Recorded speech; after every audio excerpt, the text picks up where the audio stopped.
Now at the age of 43, the President-elect of the United States and his wife Jacqueline go strolling down the aisle, heading to the rostrum while he receives one of the rarest of tributes, a standing ovation from newsmen.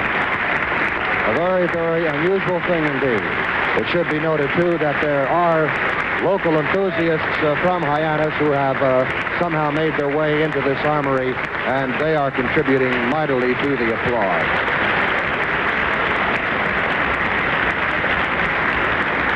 Kennedy, with his typical amazing physical ability to bounce back, looks rested.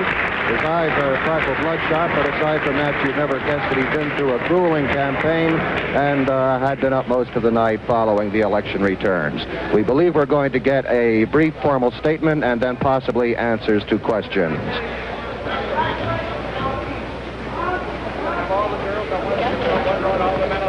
The President-elect of the United States.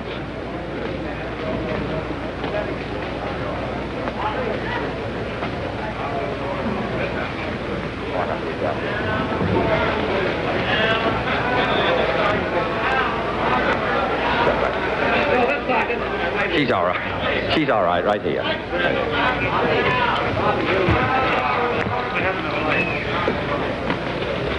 Ladies and gentlemen,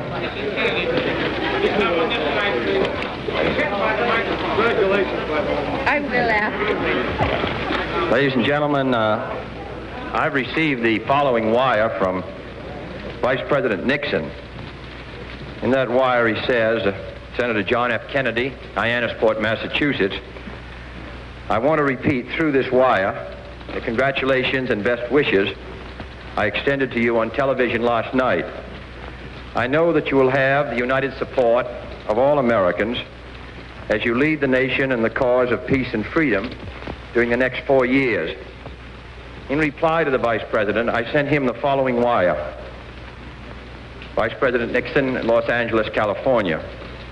Your sincere good wishes are gratefully accepted.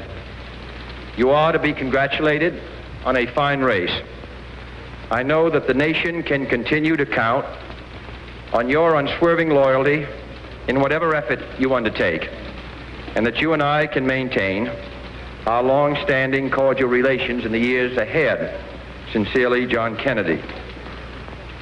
I received also a wire from President Eisenhower, which says, my congratulations to you for the victory you have just won at the polls.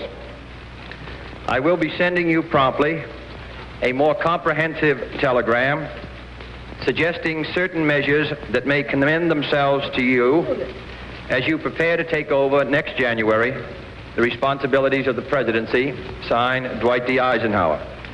And I have sent to President Eisenhower the following wire. I am grateful for your wire and good wishes. I look forward to working with you in the near future. The whole country is hopeful that your long experience in the service of your country can be drawn upon further in the years to come. With every good wish, signed, John Kennedy. Jackie, I guess we have one more statement.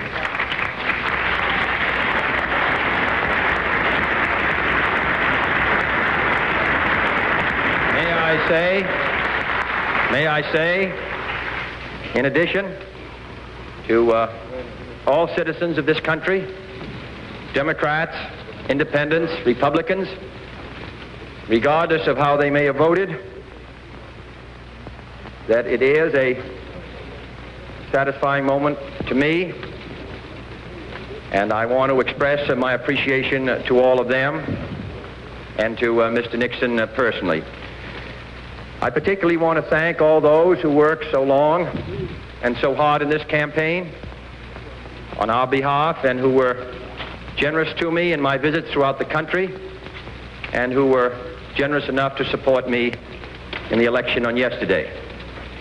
To all Americans, I say that the next 4 years are going to be difficult and challenging years for us all.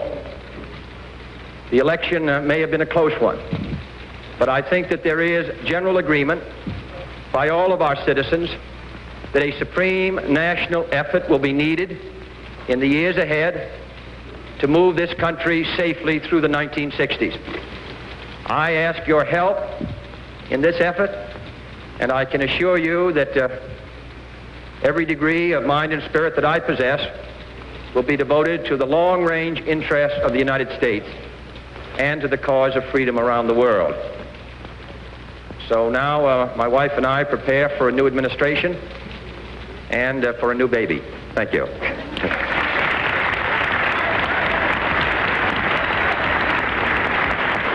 For the first time in this reporter's knowledge, in the months and months that I've covered him, I noticed for the first time some real emotion in the president-elect. A glint of tears in his eyes, and his voice cracked once or twice. The president-elect is surrounded by many members of his family, his sisters Eunice and Pat and Jean, his brother Robert Kennedy, who is also his campaign manager.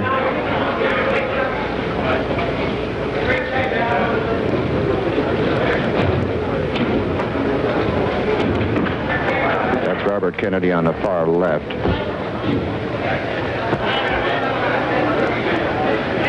And, of course, Father Joseph Kennedy, the one-time ambassador to the court of St. James. Next to him was Teddy, the youngest of the Kennedy boys, right there in the center of your screen. He's 28 years old and was the senator's far western campaign manager. And after that is the mother, Rose Kennedy. And then the rest of the Kennedy girls, Pat Lawford, and Robert's wife, Ethel.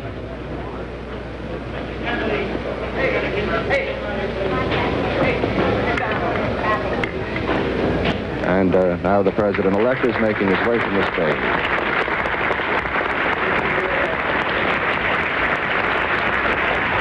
So for John Fitzgerald Kennedy, the long campaign comes to an end, and a successful one for him, despite the fact that the popular vote was a very, very narrow affair. Actually, Senator Kennedy decided to make the supreme bid for the nation's highest office for his party's nomination just a few weeks after he failed by a whisker to get his party's vice presidential nomination in 1956. What followed was almost 4 years of continuous campaigning, crisscrossing the nation, going from state to state, talking to delegates, going back time and again to make sure that these delegates stayed with him. The rest of the story, of course, is history. His first ballot nomination in Los Angeles in July. And then since then, the slam bang campaign against Vice President Nixon, which ended about an hour ago when the Vice President publicly and formally conceded defeat.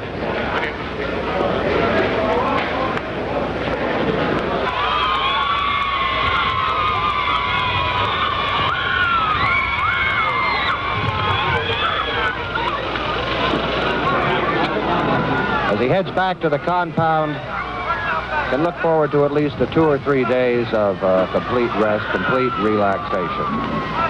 For Kennedy, it's been non-stop now for 7 months, first through the grueling primaries, then the convention, then the campaign itself. And at the end of the road, at the rainbow, was that pot of gold for him, which was the White House.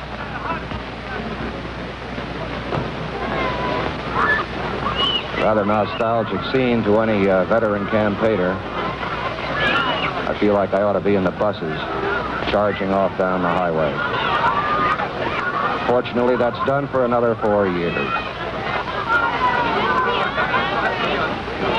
So as Kennedy and his family go back to the compound 2 miles away in the small village of Hyannisport, the saga of the 1960 conventions and campaign and election night comes to a close. That's the story from Hyannis.